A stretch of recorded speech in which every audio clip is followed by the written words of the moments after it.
Gas cylinder के लिए लंबी लंबी लाइनें, कमर्शियल सिलेंडरों के लिए परेशान व्यापारी और उनकी चिट्ठियां सोशल मीडिया चलाते हैं तो ये देख ही लिया होगा। कुल मिलाकर ईरान अमेरिका जंग का असर अब भारत की रसोई तक पहुंचने लगा है। एलपीजी यानी रसोई गैस को लेकर अचानक संकट खड़ा हो गया है। कई शहरों में कमर्शियल गैस सिलेंडर मिलना मुश्किल हो रहा है। होटल और रेस्टोरेंट मालिक खूब परेशान दिख रहे हैं, उनकी चिट्ठियां आ रही हैं। आम लोगों को भी घरेलू गैस सिलेंडर की डिलीवरी के लिए 4 से 5 दिन का इंतजार करना पड़ रहा है, तो जाहिर सी बात है लंबी लाइनें लग रही हैं। ऐसे दावे खूब वायरल हो रहे हैं। हालात कितने बिगड़ गए हैं इसका अंदाजा आप इस बात से लगा सकते हैं कि केंद्र सरकार ने एसेंशियल कमोडिटी एक्ट 1955 लागू कर दिया है। ये कानून सरकार को जरूरी चीजों की सप्लाई और कीमतों को कंट्रोल करने का अधिकार देता है। जब किसी जरूरी चीज की कमी होने लगती है या उसकी कीमतें तेजी से बढ़ने लगती हैं, तब सरकार इस कानून का इस्तेमाल करती है। इसके तहत व्यापारियों के लिए स्टॉक की एक सीमा तय कर दी जाती है ताकि वे जरूरत से ज्यादा सामान जमा न कर सकें और कालाबाजारी ना हो। सरकार का कहना है कि इस कदम का मकसद ये सुनिश्चित करना है कि देश में घरेलू रसोई गैस की सप्लाई बाधित ना हो और आम लोगों को किसी तरह की परेशानी ना उठानी पड़े। इसी वजह से तेल कंपनियों को निर्देश दिया गया है कि फिलहाल घरेलू एलपीजी सिलेंडरों को प्राथमिकता दी जाए और कमर्शियल गैस सिलेंडरों की सप्लाई सीमित कर दी जाए। लेकिन इस फैसले का असर तुरंत दिखाई देने भी लगा है। होटल, रेस्टोरेंट, ढाबे और कैटरिंग बिजनेस चलाने वाले लोग सबसे ज्यादा प्रभावित हुए हैं, क्योंकि उनकी पूरी व्यवस्था कमर्शियल एलपीजी सिलेंडरों पर निर्भर करती है। कई शहरों में होटल मालिकों ने चेतावनी दी है कि अगर जल्द ही गैस सप्लाई सामान्य नहीं हुई तो उन्हें अपने प्रतिष्ठान अस्थायी रूप से बंद करने पड़ सकते हैं। आज इस वीडियो में हम आपको इसी संकट से जुड़ी पूरी बात डिटेल में समझाएंगे। नमस्ते, मैं सौरभ त्रिपाठी हूं, आप देख रहे हैं न्यूज़ पिंच। देखिए, कमर्शियल गैस सिलेंडरों की सप्लाई रुकने का सबसे ज़्यादा असर होटल और रेस्टोरेंट इंडस्ट्री पर पड़ा है। मुंबई होटल एसोसिएशन के मुताबिक शहर के करीब 20% होटल पहले ही गैस की कमी के कारण बंद हो चुके हैं। एसोसिएशन का कहना है कि अगर जल्द ही सप्लाई बहाल नहीं हुई तो अगले कुछ दिनों में ये संख्या 50% तक पहुंच सकती है।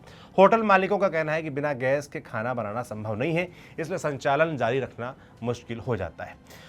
मार्च और अप्रैल का समय भारत में वैसे भी शादी और त्योहारों का सीजन होता है। ऐसे में बड़े आयोजनों में खाना बनाने के लिए बड़ी संख्या में गैस सिलेंडरों की जरूरत होती है। कैटरिंग कंपनियों का कहना है कि अगर गैस की कमी जारी रही तो शादी समारोह और बड़े कार्यक्रमों की व्यवस्था प्रभावित हो सकती है।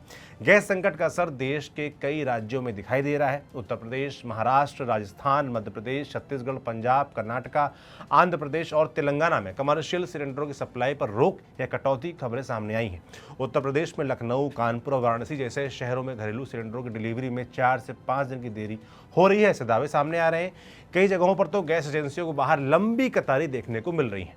महाराष्ट्र में मुंबई, पुणे और नागपुर में कमर्शियल गैस की भारी कमी है। पुणे में तो हालात इतने खराब हो गए हैं कि नगर निगम को गैस आधारित शवदाह गृह अस्थायी रूप से बंद करने पड़े। राजस्थान में होटल और रेस्टोरेंट संचालकों का कहना है कि गैस का कोई विकल्प नहीं है, इसलिए अगर सप्लाई नहीं सुधरी तो कारोबार ठप हो सकता है। मध्य प्रदेश में होटल संचालकों का कहना है कि शादी के सीजन में सिलेंडर की सप्लाई रोकने का फैसला समझ से परे है। छत्तीसगढ़ में डीलरों को निर्देश दिया गया है कि हॉस्पिटल और शिक्षण संस्थानों को छोड़कर अन्य किसी को कमर्शियल सिलेंडर ना दिया जाए। तो अचानक क्यों पैदा हुआ ये गैस संकट? इस संकट की 2 सबसे बड़ी वजह हैं। सबसे बड़ा झटका स्ट्रेट ऑफ हॉर्मूज के लगभग बंद हो जाने से लगा है। ये दुनिया का सबसे ज़रूरी समुद्री मार्गों में से एक है जो फारस की खाड़ी को अरब सागर से जोड़ता है। करीब 167 किलोमीटर लंबे इस जलमार्ग से दुनिया की कुल पेट्रोलियम का लगभग 20% हिस्सा गुजरता है।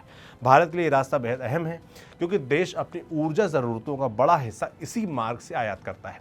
भारत के कुल कच्चे तेल का लगभग 50% और तरलीकृत प्राकृतिक गैस यानी एलएनजी का करीब 54% इसी रास्ते से आता है। ईरान जंग के कारण ये रूट अब सुरक्षित नहीं रहा है। खतरे को देखते हुए कोई भी तेल टैंकर वहां से नहीं गुजर रहा, जिससे सप्लाई प्रभावित हुई है। गैस संकट की दूसरी बड़ी वजह कतर में एलएनजी उत्पादन में आई रुकावट है। रिपोर्ट्स के मुताबिक ईरान के ड्रोन हमलों के बाद सुरक्षा कारणों से कतर के कुछ एलएनजी प्लांटों का उत्पादन अस्थायी रूप से रोक दिया गया है। कतर भारत को गैस सप्लाई करने वाले सबसे बड़े देशों में से एक है। भारत अपनी ज़रूरत की लगभग 40% एलएनजी गैस कतर से आयात करता है। ऐसे में वहाँ उत्पादन रुकने से भारत की गैस आपूर्ति पर सीधा असर पड़ा है। अब भारत की गैस ज़रूरत और आयात पर जो निर्भरता उसको समझते हैं। भारत की ऊर्जा ज़रूरत तेज़ी से बढ़ रही है। देश हर साल करीब 31.3 मिलियन टन एलपीजी का इस्तेमाल करता है। इसमें से लगभग 87% गैस घरेलू उपयोग यानी घरों की रसोई में इस्तेमाल होती है, जबकि बाकी हिस्सा होटल, रेस्टोरेंट और अन्य व्यावसायिक प्रतिष्ठानों में जाता है। लेकिन भारत में एलपीजी का उत्पादन सीमित है। सरकारी आंकड़ों के अनुसार देश में सालाना उत्पादन करीब 12.8 मिलियन टन है, यानी कुल ज़रूरत का 60% से ज़्यादा हिस्सा आयात के जरिए पूरा करना पड़ता है। इन आयातों का बड़ा हिस्सा मिडिल ईस्ट के देशों सऊदी अरब, कतर, कुवैत और यूएई से आता है और इनमें से लगभग 85 से 90% gas shipment straight of Hormuz से होकर गुजरते हैं। इसलिए जैसे ही इस मार्ग पर खतरा बढ़ा, सरकार ने मौजूदा हालातों को देखते हुए गैस की सप्लाई को लेकर क्या है वही बता देते हैं। उन्होंने इस पूरे सप्लाई चेन को 4 श्रेणियों में बांट दिया है। पहली श्रेणी में घरेलू रसोई गैस और वाहनों में इस्तेमाल होने वाली सीएनजी शामिल है। इनकी सप्लाई पहले की तरह जारी रखने की कोशिश की जा रही है। दूसरी श्रेणी में खाद बनाने वाले कारखाने आते हैं। इन्हें करीब 70% गैस उपलब्ध कराई जाएगी, बशर्ते हुए इसे साबित करें कि गैस का इस्तेमाल उर्वरक उत्पादन में ही हो रहा है। तीसरी श्रेणी में बड़े उद्योग आते हैं, जिन्हें उनकी ज़रूरत का लगभग 80% गैस दिया जाएगा। चौथी श्रेणी में आते हैं छोटे उद्योग, होटल और रेस्टोरेंट शामिल हैं इनमें। इन्हें भी उनकी पिछली खपत के आधार पर लगभग 80% गैस देने की योजना है, हालांकि सप्लाई सीमित रहेगी।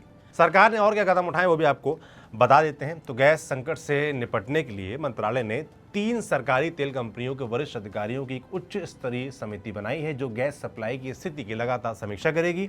घरेलू गैस सिलेंडर की बुकिंग के नियमों में भी बदलाव किया गया है। अब उपभोक्ता एक सिलेंडर की डिलीवरी के बाद दूसरा सिलेंडर 25 दिन बाद ही बुक कर सकेंगे। पहले यह अवधि 21 दिन थी। जमाखोरी और कालाबाजारी रोकने के लिए गैस डिलीवरी के समय ओटीपी और बायोमेट्रिक वेरिफिकेशन भी अनिवार्य किया गया है। इसके अलावा रिफाइनरियों को एलपीजी उत्पादन बढ़ाने और अतिरिक्त उत्पादन को घरेलू उपयोग के लिए डाइवर्ट करने का निर्देश दिया गया है। आगे क्या हो सकता है? ऊर्जा विशेषज्ञों का कहना है कि अगर मिडिल ईस्ट में तनाव जल्दी कम नहीं हुआ तो गैस सप्लाई का संकट और बढ़ सकता है। हालांकि सरकार वैकल्पिक स्रोतों से गैस आयात करने की कोशिश कर रही है।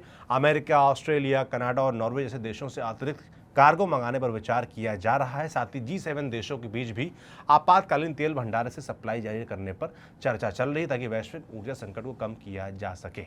मगर ये कितना आसान होगा, कितनी जल्दी हो पाएगा, नहीं हो पाएगा, ये भविष्य के गर्त में है। हमारी नज़र इस पर बनी हुई है। अगर आपको भी सिलेंडर की दिक्कत हो रही है, इस तरह की दिक्कतें हो रही तो आप कमेंट बॉक्स में लिखकर बताएं। बाकी सरकार जो प्रयास कर रही है उसको लेकर आप क्या सोचते हैं? वो ठीक है, काफ़ी है, ना काफ़ी है, क्या पहले से तैयारी थी, नहीं थी? आपको क्या लगता है? कमेंट बॉक्स में लिखकर ज़रूर बताएं। बाकी न्यूज़ पिन देखते रहिए। हम इस पूरे मसले पर नज़र बनाए हुए हैं, ज़रूरत पड़ेगी तो हम ग्राउंड पर भी जाएंगे। आप देखते रहिए न्यूज़ पिन। मैं सौरभ त्रिपाठी हूँ, कैमरे के पीछे हैं मोहित। शुक्रिया।